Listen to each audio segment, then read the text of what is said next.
thanking the organizers, well, for organizing this workshop, for inviting me, and also special thanks to Yaroslav, I guess he knows why. I will start with some basic facts on cavity magnonics, and then I will tell you two stories which are kind of independent of each other. So if you go to sleep here, you have another chance here. One is about chiral interactions in magnetic arrays, and another one is analog control of quantum states. Now they are both theoretical, no experiments yet. This is from 2020, this is from 2022, and I really hoped I would be able to talk about something from 2023, which is in the pipeline, but we are not yet ready to talk about that, so maybe next time. This is an incomplete list of people with whom I collaborated on various topics of cavity magnonics. I will not go through the list, but let's look what is important for this talk are these people marked in blue. Tao Yu and Marios Konalakis are my former postdocs. Tao is now a professor in Wuhan, and Marios is doing his second postdoc in Aachen with Silvia Viola-Kuzminski. And Gerrit Bauer is my long-term collaborator who is now part-time at Tohoku University in Sendai and part-time at the Kavli Institute in Beijing. And we jointly supervised both Tao and Marios. Now, well, I have to start from something, so I start from something which probably all of you know, which is spin waves. So that's an example of a ferromagnetic chain. All magnetic moments are aligned along certain preferential direction. That would be the ground state, and excitations would be when they start precessing around this direction, and they can organize into a wave. Here the wavelength is about half of the screen. So that's a spin wave. I will be talking about magnons. For me, a magnon is quantum of spin wave, same way as a photon would be quantum of electromagnetic wave, but you see all different usage all over the place. Now, I always on my talks, I show this picture, basically saying that this is the way you can image magnons. That's from Tuno van der Sar lab, and Tuno will have a talk on Thursday, I think. I assume he will probably explain you how they take this picture, so that's NV center magnetometry, but it just, for the time being, it's important that you can image magnons. This specific example is a YIG film. All right, now let's go to cavities. Hannes already done all the job for me. I will still repeat it maybe in different words, maybe if somebody can use this language, find this language more easier. So like, I mean, as a theorist, if I think about a cavity, the easiest conceptually is this Fabry-Perot optical cavity. So when we have two mirrors and we have resonances formed between these two mirrors, and then we have concentration of light, basically. Now, today I will be actually talking about microwave cavities, and they don't look like mirrors, they look like electric circuits. But physics is still the same. So you can put a magnet into a cavity, and there will be some coupling, which I'll explain on the next slide, between spin waves or magnets in a magnet and the cavity field. And this coupling was actually predicted by Saikal and Flatte in 2010 to be strong coupling. Now the coupling is coming from this interaction, so you basically have a cross product of magnetization of a magnet and magnetic field of the cavity. You can make it resonant, and this is actually the first experimental demonstration of this strong coupling. So that's coming from the group of Nakamura, University of Tokyo, 2014. So they have a cavity mode, just a single mode. They have a single magnon mode, which is the Kittel mode. Kittel mode means homogeneous spin waves. So all these magnetic moments are precessing in phase. And you see, okay, so they have some parameter with which they can change these frequencies, and they observe normal mode splitting. And if you look at this value of the splitting, you can determine the coupling.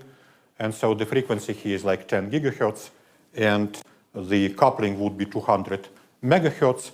And you can, I don't do it in the slides, but you can quantify it, and it's indeed strong coupling.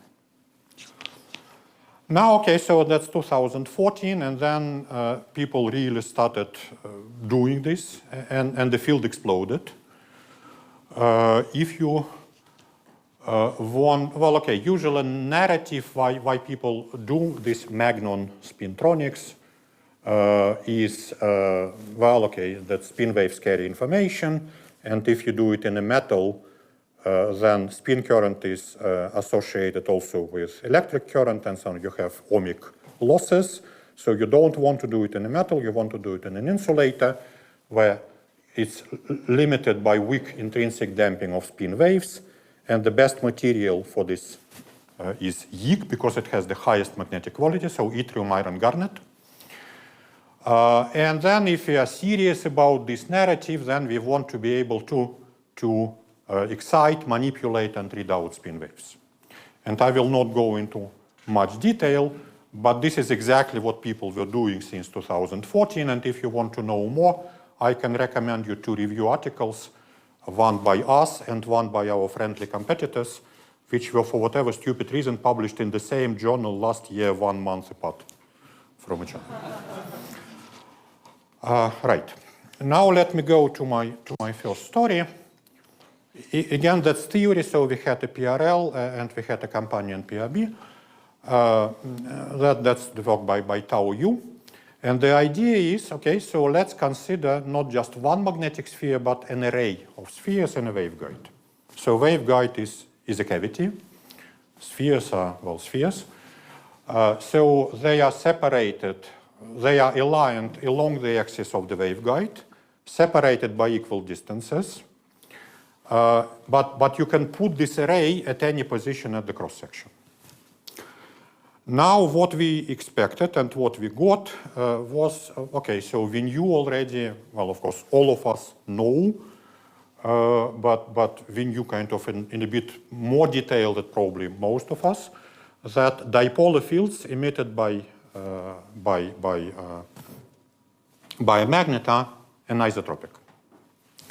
That, for example, we had previously several papers demonstrating that you can have unidirectional excitation of spin waves. I will not go into that.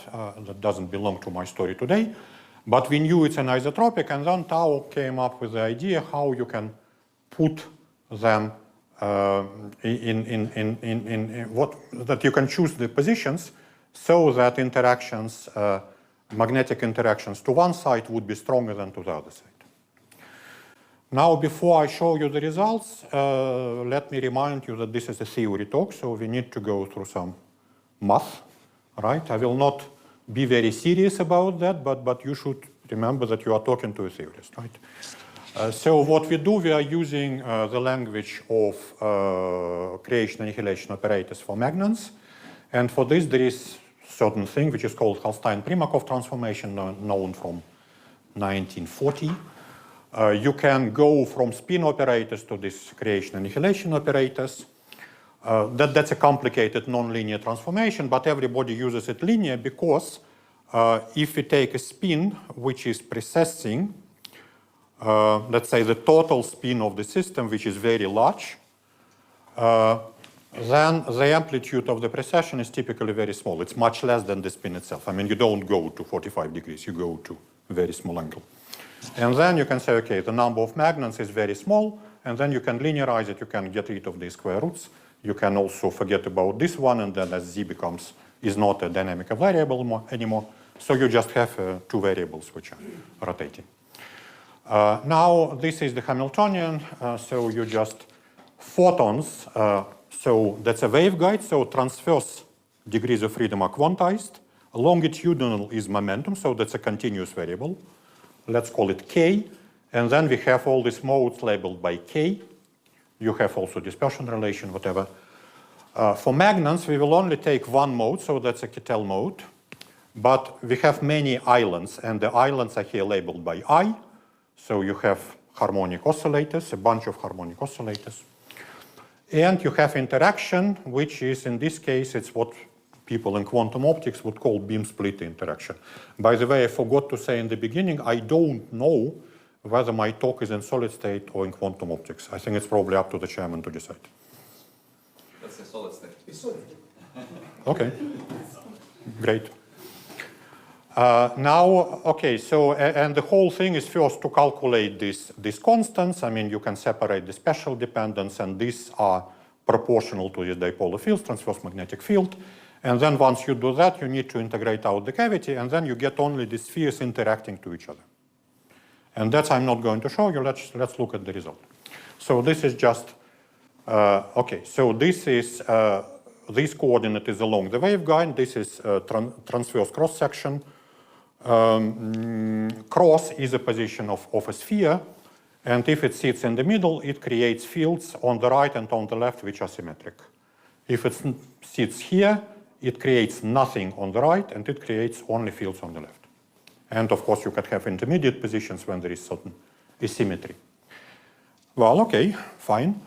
That means, for example, if you put an array of spheres like that, then this one would only interact with the spheres to the right, but not to the left. Sorry, another way around here. To the left, but not to the right. And if you put something here, that one would interact with that sphere, even though this one doesn't interact with this one. Right? I don't even have good words to describe that, right? Because if you say something is interacting with something, we always think about, you know, both ways. And here it's not both ways.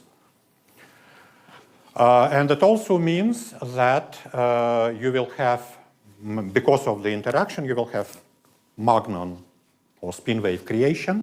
You will have a lot of spin waves on this side, and you have very little on that side. Okay, now to finish the story, I have another thing. So we can also talk about collective states. So we have these magnets, they interact with each other. That actually we can achieve, well, for realistic parameters, we can achieve strong coupling. So what are the collective modes? Okay, I don't know what are the collective modes, but what we know is what are their line widths. And what I plot here are the modes, so the line widths, as a function of the number of mode. But number of mode doesn't mean anything. We just put them in the order of increasing the line widths. Right, so mode 1 is the lowest line width, mode 80, so we have 80 spheres here, the highest line width. And this is exponential scale. Right, so we have a bunch of spheres which have really very, very low line widths. And if you look at it in more details, you will see that the line width is proportional to the number of spheres, which is again 80 in this case, to the power -3. Negative is not, minus is not seen for whatever reason, but and that's an analog of subradiant states in the decay model. We have also states which have a lot of, which have very large line widths. That's proportional to n. That's an analog of superradiant states. Again, similar to Hannes, I don't know much about subradiants and superradiants. So I'm not sure whether I will be able to answer questions, but that's what we see. That's what we calculate. And it's not actually, that's 3 curves here are for different asymmetry, like the blue one is totally symmetric fields. And this parameter for totally asymmetric would be 0. We don't even plot it here, so we have 1/2 and 1/4. They are pretty much close to each other. And our theory, I mean, we are using quantum language, but the theory is completely classical. That's purely classical physics. So I don't know. I mean, I don't know how we start from classical physics and end up with these notions from quantum optics, but okay, that's somehow we do. All right. Okay, now let's talk about something which is really quantum. So that's an experiment, also the same group of Nakamura. They actually take a cavity. So that's also, I mean, that's not a real, of course, picture. That's a cartoon, but that also gives me some chance of talk how it looks like. I think they're using a box, pretty much the same as Hannes showed. I think they use aluminum, though I'm not sure. And that's microwave cavity, so that would be a few centimeters. They put a Higgs sphere, so which is a dot here. A Higgs sphere is 500 microns. For whatever stupid reason, you cannot make it smaller because they cannot polish the surface for small spheres. I don't know. I try not to argue with experimentalists on these kind of issues. So that the spheres are several hundred microns. So you can, on this cavity, you can really put it in the node of magnetic field, so to increase the coupling. And here they place a qubit, which is a transmon qubit in their case. And you see, they put it on purpose very far from a magnet, so they don't want to have a direct interaction. Now, okay, so we have a cavity, a qubit, and a magnon. We have seen that cavity and magnon can be made resonance at about 10 gigahertz. That's also a frequency where you typically also have qubits. So in principle, you can have all three of them resonant, but that's not what they are doing. They detune the cavity, so they keep magnet and qubit resonant, but they detune the cavity.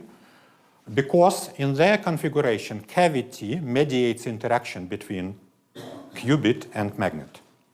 And by using the detuning as a control parameter, they can change this interaction. So they can give pulses, they can do whatever they want. And okay, so in this first experiment, 2015, they were able to demonstrate that they can bring a magnet, well, a magnon in this case, in a Fock state, and read out this Fock state with a qubit. They had a few more experiments. I mean, I will not go into details because I don't have much time for that, but that one is 2020, single magnon readout. Until this year, they were actually the only group performing any quantum experiments on cavity magnonics. Now, at least one, and I think even two groups already published such experiments, and I actually expect that I know more groups are working on something quantum, so I would expect actually this field exploding as well. I mean, that's also, of course, very difficult experiments from what I am told, but people somehow manage to do it. Right, now how does it fit to this picture which I started from? Okay, so I was talking why we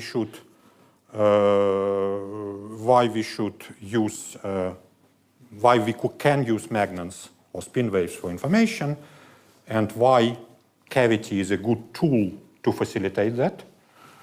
Now, of course, we can, if we have quantum coupling, quantum regime, we can also use them for quantum information.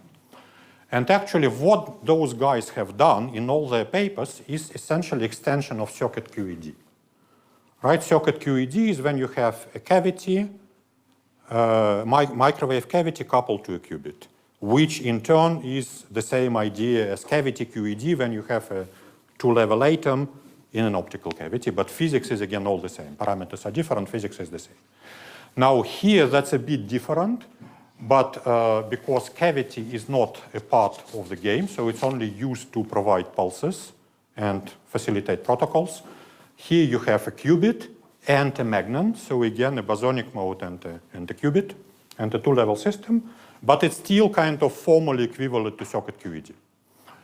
And in circuit QED, you can prepare any state of a qubit and transfer it to a cavity, or you can use cavity to prepare state of a qubit, and that's also here the same. So if you want to prepare a non-trivial quantum state of a magnon, you just make some protocol, and then you just go on giving these pulses, and then you are done with this state.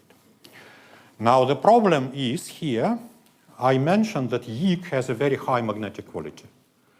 Now very high still means we are between 10 to the 4 and 10 to the 5 maybe, if we are really lucky. And for 10 gigahertz, that would mean 100 nanoseconds. So that's a very crappy circuit QED system. So if you really want I mean, all your protocol have to be done within these 100 nanoseconds. And that's maybe for simple states like Fock states, it's okay, but if you want something more complicated, that's not okay. That's approach some people would call digital quantum computing, and because of this limitation, we thought about, well, okay, why don't we think about analog quantum computing? Why don't we use natural interactions between a qubit and a magnon, exactly which those guys tried to suppress? That's our proposal. So we propose to take a qubit. So in this case, that's a transband qubit, but it doesn't matter. Well, it does matter for coupling and other things, but in principle, again, physics is all the same. Next to it, we want to put a magnet. That's actually a system which was first considered in this paper with Oriol Romero Isart as the last author. They were interested in something else. They're classical, and they were thinking about array of these magnetic spheres facilitated by qubits, whatever. So what I will show, all this quantum stuff is ours from this paper. So here, okay, a qubit is a nonlinear system. I write it here, the Hamiltonian, in the language of creation annihilation operators. So we have linear part and we have nonlinear part because of this capacitance, which produces charging energy. Now this part, okay, so for magnon we just take one mode. This part of a qubit is essentially a squeeze. So that's a loop with two Josephson junctions. And squids, well, basically they measure magnetic field. They're sensitive to magnetic field.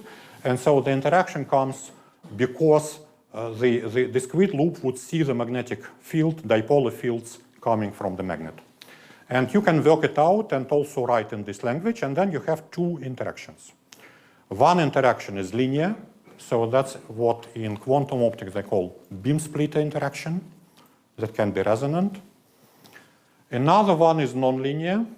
That's similar to if any of you has any background in optomechanics, that's the main interaction in optomechanics, and that's the radiation pressure.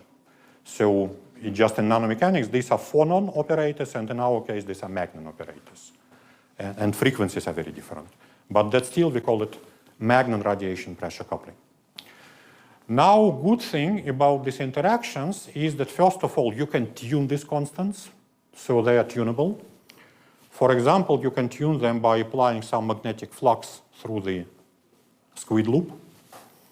Second, they are also sensitive on the asymmetry between two Josephson junctions.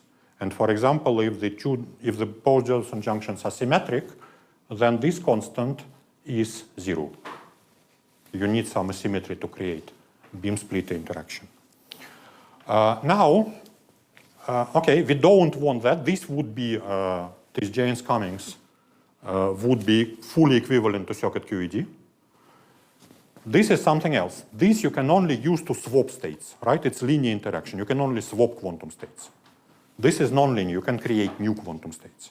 And that's exactly what we want. Let me show you a protocol to create cat states of a qubit. To be exact, we actually create even or odd cat states depending what is on the last state is measured by the qubit. I will not go through the details of the protocol. I don't think they're interesting. But what I want to show is that the number of steps you need for the protocol. I mean, if you go by the circuit QED route, that would be way longer. And I mean, this of course theoretical pictures, but to simulate this, we have taken real experimentally relevant parameters, which are available now. Well, with some, I put some things under the carpet, but I will not talk now about that. So with these experimentally relevant parameters, you can show that in principle that's something one can do within this 100 nanoseconds time. Right, so I was talking about two stories. One was dipolar field generated by spin waves that can be strongly anisotropic. I didn't talk about, I mentioned unidirectional excitation. I did talk about strong coupling and chiral interactions. And my second story was that you can use natural interactions between a magnet and a qubit to facilitate quantum manipulation of magnets. Thank you. Thank you.